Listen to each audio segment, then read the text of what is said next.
Olá a todos, bem-vindos ao meu recital de mestrado. Dessa vez, infelizmente, não poderá ser ao vivo pela questão da pandemia, do isolamento social.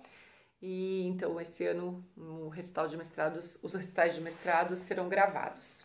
Gostaria de falar um pouquinho sobre as obras que eu vou interpretar. Eu procurei interpretar trazer algumas obras novas que eu tenha estudado durante o tempo do mestrado e algumas outras que faziam parte, talvez, de um repertório meu distante que eu tenha trazido para compor esse programa. Eu vou começar interpretando o primeiro movimento da sonata solo do Ligeti, compositor húngaro, e essa sonata, o primeiro movimento é chamado Diálogos, mostra um Ligeti jovem, né? Ele compôs a obra com 25, 28 anos, e é uma obra lindíssima, para mim me toca muito, eu sempre senti muito vontade de estudá-la de fato. Eu a conheci quando eu estudei em Budapeste, na Hungria, através de uma aluna do Perene que tocou no recital, e eu fiquei encantada e senti, como diz o Menezes, há obras que você sente que você precisa interpretar, essa para mim é uma delas. E o grande desafio dela é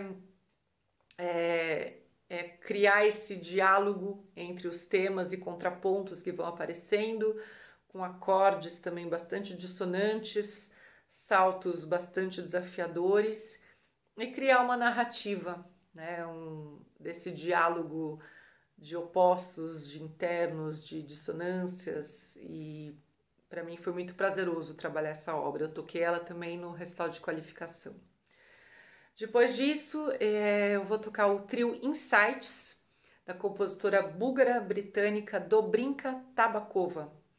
É uma compositora jovem que tem despontado bastante no circuito europeu, e eu tive o prazer de tocar em 2015 o concerto para violoncelo e orquestra dessa compositora. Me encantei, foi uma das razões que me motivou a fazer o mestrado, mas depois eu mudei o tema.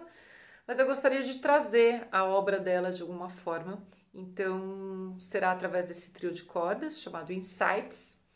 Ele é também extremamente desafiador para todos os instrumentos, tem intervalos bastante dissonantes, segundas, sétimas maiores, menores, saltos de sétimas, décimas, e, e muitas vezes o violoncelo está numa região mais aguda que o violino, que a viola, e é um verdadeiro quebra-cabeça achar um dedilhado que seja funcional, né? E ela é cheia de glissandos, ela é dividida em três partes. Tem uma parte bastante reflexiva, depois vem uma parte bastante caótica e depois um estreito que é uma memória desse lullaby, dessas lembranças, desse tema mais reflexivo. E a gente conseguiu fazer um trabalho camerístico bonito, e o que é interessante nessa obra é que através do trio de cordas ela quer transformar essa sonoridade num primeiro momento numa gaita de fole, depois num momento mais caótico como se fosse uma fanfarra de metais, e depois voltando para essa coisa mais tradicional do trio de cordas. Só que como é um trio, ela usa muitas cordas duplas, o que torna também a obra bastante difícil tecnicamente. Mas é uma obra, para mim, muito gratificante de ter preparado, e eu tenho vontade de tocar muitas outras vezes para amadurecer ainda mais. Depois vamos para Villa-Lobos. Para mim, dois compositores que são emblemáticos no violoncelo, né? Bach e Villa-Lobos. Então, do Villa eu já toquei muitas obras e eu quis tocar alguma coisa diferente. E eu tenho um trabalho de trio com Neymar Dias na viola caipira, Pedro Gadelha no baixo, mas a gente fez uma versão de cello e viola caipira da Melodia Sentimental, um arranjo de Neymar Dias, que para mim é uma das melodias mais encantadoras de Villa-Lobos. E combina muito com o violoncelo, e com a viola caipira, creio que trouxe ainda mais essa brasilidade. Depois do Villa-Lobos, nós vamos a Bach. Eu escolhi a Sarabanda Quinta Suite, pelo fato de a obra seguinte ter citações sobre ela. Depois eu falo sobre a outra obra. Então, para mim, a Sarabanda Quinta Suite é, sem dúvida, a mais moderna, a mais atual.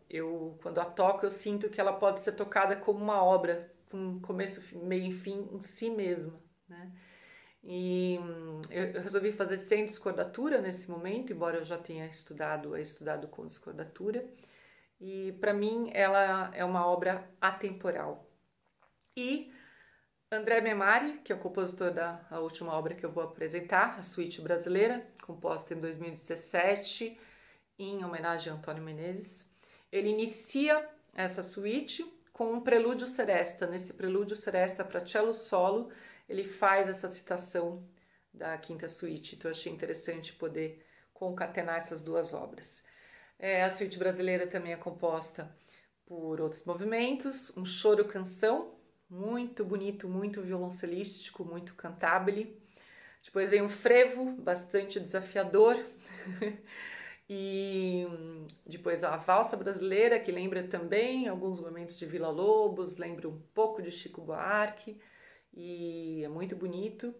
E termina com um baião, bastante rápido, com passagens onde o violoncelo toca em ponticello, lembrando uma rabeca, e o violoncelo não para. Então, uma obra muito boa para treinar a sua resistência e relaxamento nas semicolcheias, né? Eu acho que o mais desafiador da suíte brasileira é poder fazer ela com qualidade técnica, já que ela é uma obra difícil, e manter a questão, trazer, na verdade, a questão da brasilidade na forma de tocar, né? Acho que esse é um desafio que eu ainda estou buscando, é uma obra que eu estou apresentando pela primeira vez, do início ao fim, e por conta da pandemia, infelizmente eu só pude fazer 2 ensaios com pianista, e é uma obra que o piano tem uma função muito importante, muito livre. O próprio Memari, com quem eu tive a oportunidade de conversar e tocar para ele, pegar sugestões, realmente meio que validar as minhas ideias ou não, né? Foi muito positivo esse encontro com ele. E ele realmente falou que a parte do piano é um guia. Na verdade, o ideal seria que o pianista pudesse criar em cima. E o meu amigo Daniel Grajev tem realmente um dom e uma vivência maravilhosa na música brasileira. Então foi ótimo tocar com ele.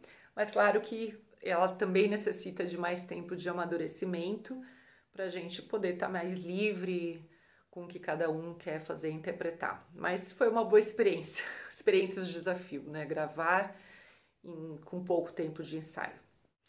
E finalmente eu gostaria de agradecer a cada um dos músicos que toparam esse desafio de gravar o meu recital de mestrado. Então, um agradecimento especial a Emerson De Biagi, Juan Rossi, Neymar Dias e Daniel Grajev. E muito obrigado ao professor Bob por todo o apoio e orientação durante o mestrado. Agradeço a todos da banca, também aos suplentes, e espero que outras pessoas também possam vir a ter acesso a esse recital. E espero que eu possa um dia tocar ao vivo essas obras que são tão desafiadoras, mas tão gratificantes de serem interpretadas.